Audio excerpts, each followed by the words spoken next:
Okay, நம்ம வாக்கிய கதை பண்ணலாமா? பண்ண. ஒரு காட்டில் இளம் சிங்கம் ஒன்று இருந்தது.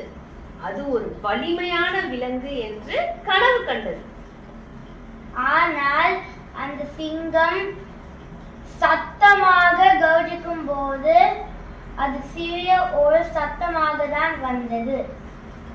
இதை பார்த்த மற்ற விலங்குகள் சிரித்தன. இது ஒரு தலைவராகும் அளவிற்கு வலிமை இல்லை என்று பேசிக் கொண்டனர்.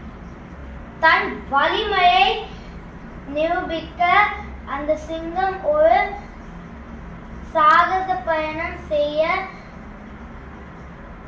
முடிவு செய்தது. அப்போது நடந்து செல்லும் போது ஒரு ஆழமான குழி இருந்தது. அந்த குழியின் உள்ளிருந்து ஒரு உரத்த அழுகை சத்தம் கேட்டது. உள்ளே ஒரு சிறிய குரங்கு சிக்கிக் கொண்டிருந்தது. அதை எப்படியாவது காப்பாற்ற வேண்டும் என்று சொல்லி மூச்சை இழுத்து பெரிய கர்ஜனை செய்தது சிங்கம்.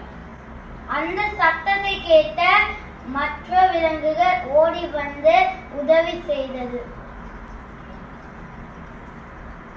தன் கர்ஜனையால் அந்த குரங்கை காப்பாற்றிய சிங்கத்தை எல்லா விலங்குகளும் பாராட்டினார்கள். அன்று முதல் காட்டு ராஜாவாகி சத்தமாக கர்ஜனை செய்தது சிங்கம். இது ஒரு நல்ல கதையா இருக்கே. இதுக்கு ஒரு தலைப்பு சொல்றியா? சொல்றேன். சிங்கத்தின் துணிச்சல். மிக்க நன்று.